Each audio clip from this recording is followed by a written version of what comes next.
3,000 хүнийг хамруулсан төврийн судалгаагаар монголчуудын 67% нь нойргүйдэлтэй буюу нойрны эмгэгтэй, мөн эмэгтэйчүүдээс илүү эрчүүд нойрны хямралд өртөж байгаа тунгарчээ.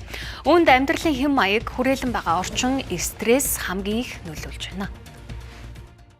Насанд хүрсэн иргэн 7-8 цаг огт сэрэхгүй унтах, өглөө бие амарсан мэдрэмжтэй сэрвэл нойр хэвэн гэж үзнэ. Харин олон дахин сэрэх, сэрвэлзэх, өглөө амарсан мэдрэмжгүй босох, унтахын өмнө 2-3 цаг хүрвөөх нь нойргүйдлийн шинж тэмдэг. Гэхдээ цөөхөн хоног нойргүйдахыг нойргүйдэл гэж үзэхгүй. Нэг сараас дээш хугацаагаар өдөр бүр нойрны хямралтай байвал нойргүйдэлтэй гэж үзнэ. Нойргүйдлийн шалтгааны 70-80% нь амьдрал, ажил зэрэг нийгмийн стрессээс шалтгаалдаг. Иймээс стрессийн түвшинг бага байлгавал нойргүйдлээс 80-90% сэргийлэх боломжтой. Мөн судалгаагаар Улаанбаатар хотод ойр байх тусмаа хүмүүсийн нойрны чанар муу дүн гарчээ.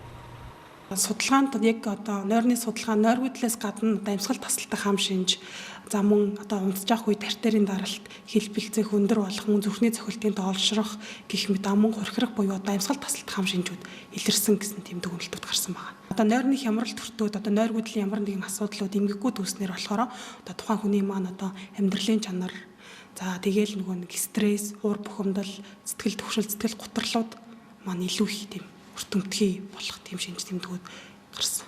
Нойргүйдлийн эмнэлэгт өмнө нь 10 хүн тутмын 2-3 нойргүйдлийн шалтгаанаар ханддаг байсан бол сүүлийн жилүүдэд 10 хүн тутмын 8-9 нойргүйдлийн шалтгаанаар хандах болсон байна. Энэ нь нийгмийн стресс нэмэгдснээс гадна нойргүйдлийн талаарх хүмүүсийн ойлголт сайжирсантай холбоотой гэлээ. Иймээс хэрв танд нойргүйдлийн шинж тэмдэг илэрвэл нойроо докторжуулах дараах дэглэм барих хэрэгтэй. Нэгдүгээр нойрны дэглэм бол кофеин буюу сэргээгч бодис агуулсан кофе, өтгөн, цай, энерги ундаа зэрэг зүйлсийг бол өдрийн 14 цагаас өмнө хэрэглээд 14 цагаас хойш сэргээгч бодистой хүнсийг бол хэрэглэхгүй байх хэрэгтэй. Мөн оройн цагаар алкогол буюу спиртний агуулмжтай ундаануудаа сайлуулах татгалзах хэрэгтэй. Ингээд орой 21 цагаас хойш бол утасны хэрэглээ багасгах хэрэгтэй байдаг. 21 цагаас хойш хүний тархинд мелатонин буюу бидний нойрыг үргэдэг даавар ялгарч эхэлдэг. Мелатонины ялгаралт бүдэг гэрэлтэй тайван орчинд илүү сайн ялгардаг. Хэрвээ 14 хоногийн хугацаанд нойр докторжуулах дэглэм бариад үр дүнгүй байвал мэрэгжлийн эмчит хандах хэрэгтэй.